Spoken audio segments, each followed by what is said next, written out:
What is up, my internet friends and family? I'm Charmix, and today I'm going to be reacting to 10 water park disasters, warning explicit content by All Time 10s. Now, All Time 10s make great videos, so make sure you go subscribe to them. Now, I used to love going to water parks when I was younger. I haven't been to one in like 5 or 6 years. Mostly because I'm afraid I was going to fly off the edge of the slides, because they go like, woo, woo, and they go, woo, and then you could fly off the edge of it, which I've actually seen a video on YouTube of people flying off the edge of them, so it's definitely a possibility that can happen. So that's why I haven't been to a water park in a long time, but from the times that I did go, I freaking loved it. But anyway, hopefully you guys like this video. The original link's in the description, and with that being said, let's begin.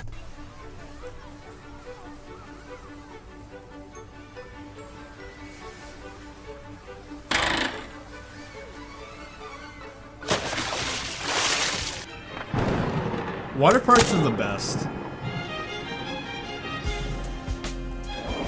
10 water park disasters. Going to a water park is supposed to be a fun day out for the whole family, but what happens when something goes horrifically wrong? From the boy who was decapitated on the world's biggest water slide, to the girl killed by a brain-eating amoeba. Someone was decapitated? 10 water park disasters. 10. Grave Pool. Nicknamed by New Jersey locals as the most dangerous water park in the world, you'd be lucky to walk away from Action Park unscathed. One of the most famous attractions was the tidal wave pool, referred to as the grave pool by visitors. How many people did it freaking kill? On the first day it opened in 1979, it was estimated that some 100 swimmers had to be rescued from the pool. What? As a result, 12 lifeguards were always on duty to watch out for guests. But you would think if 100 people had to be rescued on like the first day, they might tone down the power of the waves, because I know they can do that. You would think they would do that to make it a little bit safer. I mean, 100 people had to be rescued? I mean, when I used to go to water parks, I don't think I ever had to witness anyone being rescued. So, 100 people, holy shit. That's like, what, if a water park's open for, say, 10 hours, that's like 10 people every hour. That's amazing. That's crazy. Even with these extra precautions, 3 teenagers died from drowning in the pool between 1982 and 1987. These weren't the only fatalities at Action Park though. 2 visitors and 1 employee died on other unsafe rides, including the Alpine Slide, Kayak Experience and Tarzan Swing. In 1996, they were open for so many years. You would think they would try making the stuff safer, especially after the first day it opened and 100 people had to be rescued from the pool. They could have easily fixed that issue. The park shut down amidst personal injury lawsuits, but reopened as Mountain Creek Water Park in 1998 with improved safety measures. Okay. Number 9. It took them that long? Fire. More than 500 people were injured in June 2015 when a fire ripped through crowds at a Colour Asia party, an event where partygoers are sprayed with coloured powder. Oh wait, I actually remember hearing of this, and I believe I saw a video of people just running around caught on fire. That was pretty friggin' messed up. To water park in Taiwan. The incident occurred after coloured powder that was sprayed at revelers ignited under the heat of a spotlight, causing a series of deadly blasts. Shocking footage of the incident showed hundreds of people with severe burns panicking and screaming, whilst others tried to help them. Inflatable water toys were shown being used as stretchers, and victims were taken to over 50 hospitals across Taiwan for treatment. That's crazy. In April 2016, Colour Asia event organiser Lee Chung-chi was sentenced to 4 years and 10 months in prison for negligence surrounding poor health and safety measures that ultimately led to the deaths of 15 people. Families of the victims. You would think he would be in prison for a little bit longer. 100 people were injured from that shit. And you would think they would try to use something non-flammable. They were freaking like throwing flammable stuff on each other. Victims were upset with the short prison sentence, but under Taiwan's law, the maximum sentence for workplace negligence leading to death is just 5 years. 8. Graduation outing gone wrong. 33 high school students were injured in 1997 at Waterworld, California, when they ignored lifeguard warnings and attempted to go down a water slide together, causing it to collapse under their weight. Okay, in this situation, they were warned by lifeguards. They were warned. I mean, the lifeguard should have, told them not to do it and stopped them from doing it. But at least the lifeguard gave the warning, and so they were aware that it was dangerous and they went anyway. So anything that happened to them, it is their fault because they just didn't listen to the authority there. 17-year-old girl died on impact from a crushed chest, and 32 others were immediately rushed to hospital. Witnesses said they heard the screams for help from their school friends and saw the pool of water below the slide turn red with blood. The students, who were seniors on a pre-graduate outing, were apparently trying to break a previous school record for the highest number on the slide when it gave way and they plunged around 22 meters to the ground. Oh wow. Less than a month after the tragic incident, 17 students accepted their diplomas in wheelchairs. 7. Roof collapse. So that is quite tragic that many people, well, one person died, but a lot of them were injured. But they were warned. They were freaking warned not to do it, and they went ahead and did it. I guess the only positive thing to come out of this is that they might have learned a lesson. I don't think they're going to be doing anything like that ever again. The giant glass roof over Transvaal Water Park in Moscow collapsed in 2004, killing 28 people and injuring a further 193. Emergency services were called to the chaotic scene and worked tirelessly in temperatures of minus 14 degrees Celsius to search for survivors amongst the debris. Terrified visitors rushed out into the icy cold in their swimming costumes as dozens of people, many of them children, were rushed to hospital with fractures, concussions and bruises. A 20-month investigation into the case established that the roof collapsed due to its poor design. Nodar Kanchali, the chief architect in the Transvaal project, and Anatoly Voronin, the head of the Moscow Project Expert Authority, were found responsible for the disaster. Despite the evidence pointing towards their negligence, neither Kanchali or Voronin were prosecuted for the Transvaal disaster, and the case was officially closed in 2006. Wow. Okay, so, I guess I shouldn't be surprised. It's freaking Russia. They're very corrupt over there. So the people that, created it, they obviously didn't care for safety, and they got away with it. So many people died. I think it was I don't remember. I think it was around 30 or something like that, and 193 people were injured, something like that. And they got away with it. Holy shit, Russia. 6. Intimate injuries.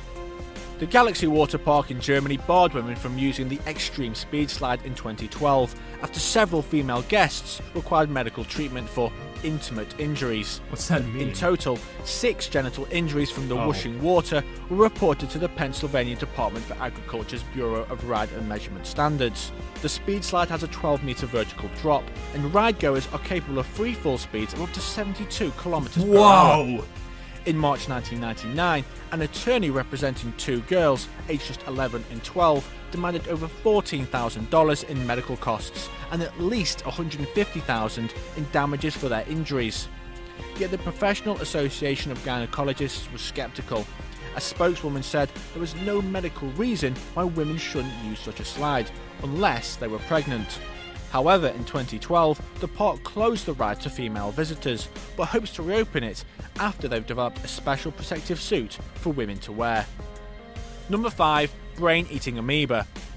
Okay, so I've actually heard of this before, and what I believe happens is that there's this weird kind of bug or amoeba in the water, and when you go swimming in it, it can go up your nose, and if it goes up your nose, it can get into your brain, and then it just basically kills you. And there's no cure for it. So after hearing that, it's kind of deterred me from going to water parks and or swimming in general. A North Carolina water park shut down its rafting activities in June 2016 after a teenager was killed by a brain-eating amoeba. Yeah, I remember hearing this. 18-year-old Lauren Seitz was exposed to the amoeba whilst whitewater rafting with friends when her raft overturned. According to officials from the Centers for Disease Control and Prevention, she died from an extremely rare brain infection caused by a microorganism, Naegleria fowleri.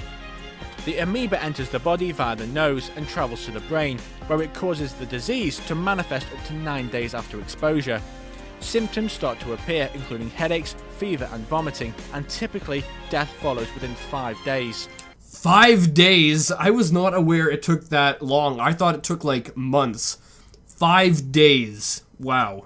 Infections like this are rare, but of the 133 people infected by the disease since 1962, only 3 have survived. 4. Disney World alligator.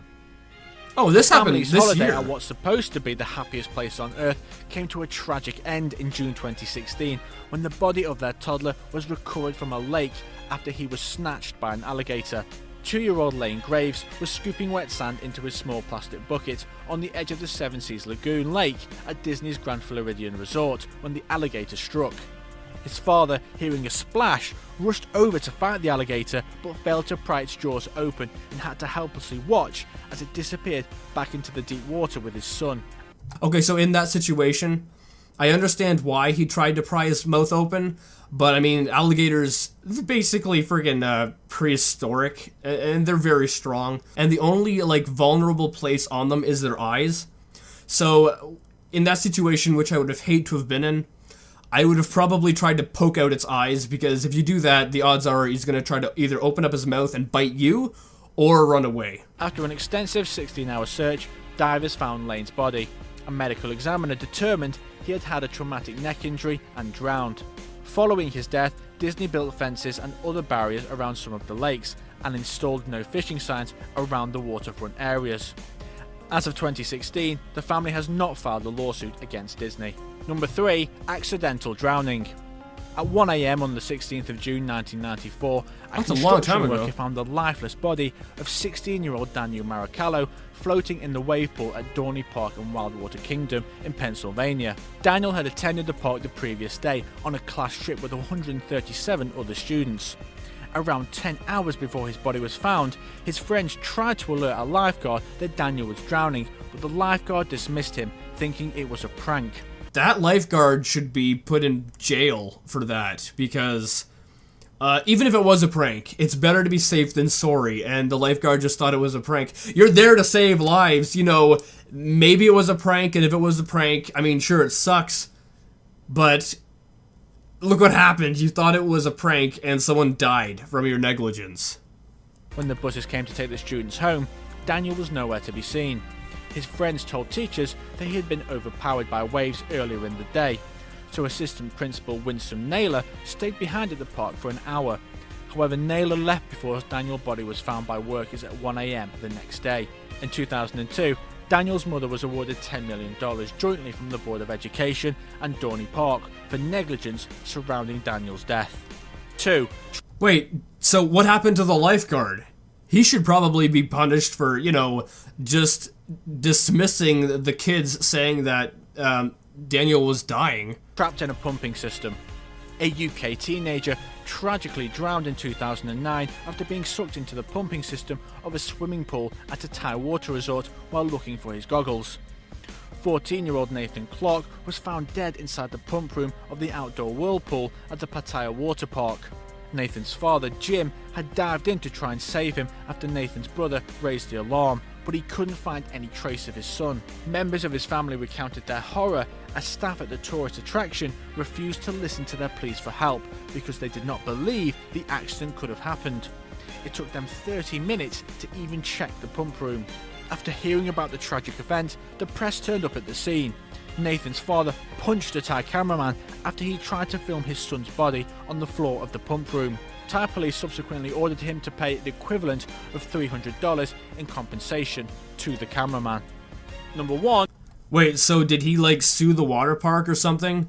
Because you would think the water park would have safety measures to stop that kind of shit from happening. Because I'm pretty sure most other ones do have safety measures. World's biggest water slide. In August 2016, 10-year-old Caleb Schwab was decapitated August? while riding... That happened like friggin'...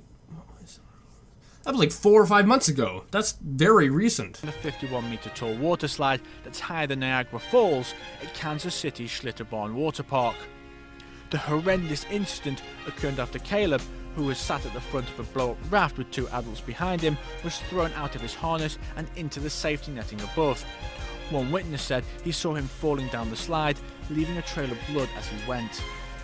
Named the world's tallest water slide by Guinness World Records in 2014, the Varrock slide requires riders to be at least 137 centimeters tall to go down the slide in multi-person rafts that hold up to 249 kilograms. The water slide was set to open in May 2014, but it didn't start taking riders until a few months later, as early tests showed that riders could fly off. In November 2016, a statement from the Kansas City Water Park said that once the investigation into Caleb's death is concluded, the slide will be demolished. You would think that they would have done more tests. Like, even they said that they were aware that people could fly off because they did some testing. So they were aware that people could fly off of it and they did nothing. That is horrible. They should have, like, destroyed or rebuilt a part of that slide to make sure that, you know, people couldn't fly off and hurt themselves. Anyway, guys, I hope you like this video. This is, quite terrifying. Because you would think that, you know, these places would be safer. You would think they would have better safety measures. But apparently not. I believe 3 of the disasters that occurred happened this year. Some of them occurred a long time ago, but I think 3 or 4 of them happened this year alone. That is insane. You would think that nowadays they would be a lot safer.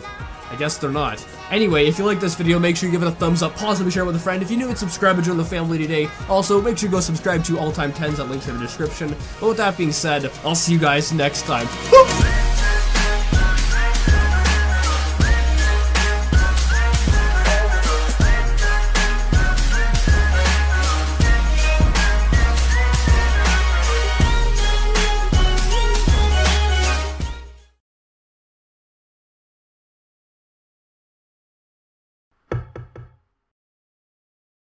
Flap, flap, flap, flap, flap, flap, flap, flap.